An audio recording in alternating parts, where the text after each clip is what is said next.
La vigile matinale provient de l'œuvre de Saïdi Gualdado, Méditation quotidienne au féminin. La méditation de ce matin, aujourd'hui 19 août 2025, est tirée de Luc 1, verset 29.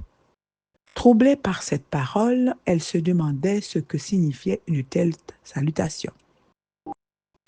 Une femme a imité, page 239. Pendant longtemps, je me suis demandé pourquoi Zacharie avait été frappé de mutisme pour avoir posé une question semblable à celle de Marie, alors qu'il n'était rien arrivé à cette dernière. Ce jour-là, alors qu'il était au temple, un ange a annoncé à Zacharie que ses prières avaient été exaucées et que sa femme lui donnerait un fils, ce qui signifie que lui et sa femme avaient toujours prié pour l'arrivée d'un bébé dans leur foyer.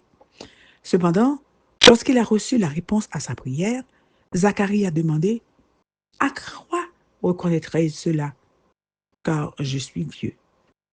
Apparemment, c'est la même question que celle de Marie qui disait « Comment cela se produira-t-il puisque je ne connais pas l'homme ?» Mais c'est l'intention avec laquelle elle a été dite qui fait la différence. Zacharie avait demandé un fils et quand on lui a dit qu'il allait en avoir un, il a manqué de foi, doutant qu'une chose aussi étonnante puisse lui arriver vu son âge. Marie, en revanche, n'avait rien demandé, ce qui signifie que sa question visait à en savoir plus sur la manière dont cet événement surnaturel se produirait. Elle a donc reçu une explication et Zacharie une punition. L'exemple de Marie est digne d'être imité. Les étapes de la vie chrétienne ne sont franchies que par la foi. Une autre qualité de la mère de Jésus que nous pouvons prendre en exemple est sa capacité à faire face aux situations difficiles et inattendues.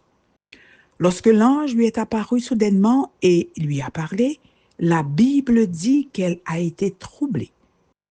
Le mot grec utilisé ici pour troubler est diatarasomai, qui signifie être fortement agité ou intensément troublé. Et il n'y a là rien d'étonnant. Toutefois, elle fait preuve d'un grand calme quand, malgré son trouble, elle ne s'enfuit pas, mais commence à analyser cette salutation et reste à écouter attentivement les instructions. Que faites-vous lorsque des problèmes surviennent soudainement? Souvent, en tant que femme, nous nous désespérons, nous nous plaignons, nous essayons de trouver une solution immédiate et, bien souvent, au lieu de résoudre le problème, nous l'aggravons à cause de notre imprudence. La bonne nouvelle est que, dans ces circonstances, il vaut mieux rester tranquille, même si nous avons très peur, et écouter attentivement les indications que Dieu nous donnera pour résoudre les conflits. Amen, amen, amen. Heureuse d'être sereine. Que Dieu vous bénisse. Bonne journée.